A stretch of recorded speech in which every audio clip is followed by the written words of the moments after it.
Do you have kids who are teens and who have issues with relationship? I've been getting a lot of questions from parents saying that please make a video on teens who are in relationships as young as 16, 15 up to 19 and onwards, and parents are really confused as to how do I deal with this teen. Should I be upfront? Should I tell them? Should I have vigilance? Should I keep an eye on that person? And I'm going to address in this video what can parents really do to make sure that they are supporting the child in whatever emotions or whatever relationship ups and downs that the child is going through. So of course your situation is different. You could have a daughter or a son who is in a relationship or who has infatuations, or who you see them chatting or having a conversation on call with the opposite person who kind of seems to be a very good or best friend, and you're like wondering whether my child, my daughter or son is in a relationship and what should I do. Should I be upfront? Should I talk to that person? So I'll give you a couple of principles which you should kind of implement, mindsets of parenting. The first one is do not keep vigilance, right? Do not have like a kind of I'm going to keep an eye and I'm going to kind of check what the child is doing on a cell phone or on chat or so forth and so on. Give your child freedom and let the child decide what he or she wants to do.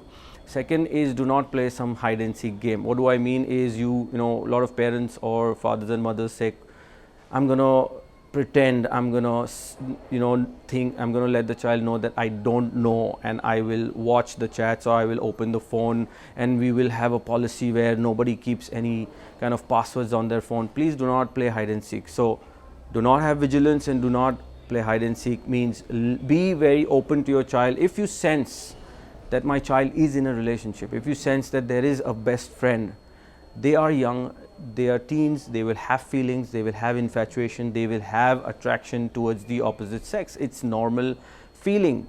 Your job as a parent would probably be to make sure that you are educating your child at every point of time. So what do I mean? Either the mother or the father could take the initiative and really talk to the child that you're at this age and there's bound to have this feeling, and the parent, mother or father, could even share their teenage life, that I had this infatuation, or I had a girlfriend, or I had a boyfriend, and this is what the limits are. It's okay to have friendship, it's okay to go out, it's okay to kind of share feelings and exchange conversations, but at this age this is the boundary, these are the limits, this is what you should not cross, this is what is okay.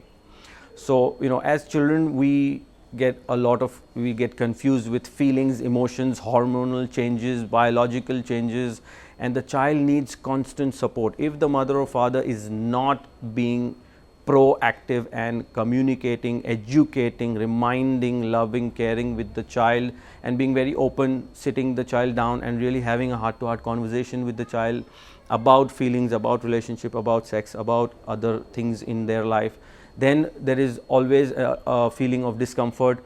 There is always a feeling of I'm being reprimanded, or I'm being questioned about things, and force and rules really don't work. If you try to do all this, your child will find someone else to communicate and share his or her feelings. The best place for a child to share his or her feelings is the parents. So make sure that channel is open. Make sure you don't react to something that you find out from your children. Suddenly you're like, oh my God, how can you do this? This is not your age. You should focus on your studies and you should not think about all this. It doesn't work. In today's 21st century, children have feelings, children will go ahead and have relationship. And it's not bad if your child is 16, 17, he or she likes a boy or a girl, and they want to move forward with the relationship. You need to be open-minded. You need to say, okay, fine, if that's the case, then that's the case, but not right now. Maybe have a timeline for them to follow, that after 21 or after a particular age, then maybe you can start dating, or maybe then you can think about marriage. So keeping your mind open, having a dialogue with your child, teen, and allowing that teen child to communicate with you if he or she needs support, emotional support, if there's a breakup, if there is heartbreak, if something happens, then the channel is open. They can come to you, they can share their feeling with you.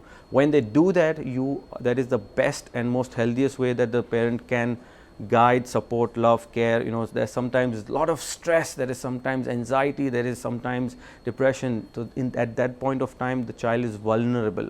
So making sure you open this channel will help you help your child go towards the right path, and they're more confident, they're more alive and fearless, and they, you know, kind of tend to become more confident children. At the same time, when you're educating them, you can also tell them what is a good touch, bad touch, you know, intentions, what you should allow, what you should not allow. So they're really well prepared for handling any sort of relationship, making sure they pick up cues which are not correct, and kind of are empowered to either, you know, decide whether what is good or what is bad for them. So I hope this video helps you connect with your teen and really kind of help your teen understand relationships and understand what is good and what is bad, and at the end kind of you're at more love, peace and happiness with yourself and with your child. Thank you so much for watching. If you have any questions, post it below this video. Subscribe to our channel, give us a thumbs up, share this video with, you know, parents who really are struggling with relationship with teens and who really don't know what to do, what should I do, how do I handle. It will definitely make their life much better, and it will make their children's life much better. Thank you so much for watching. Stay alive, stay fearless, dream big, stay strong, and I'll see you soon in the next Alive and Fearless video.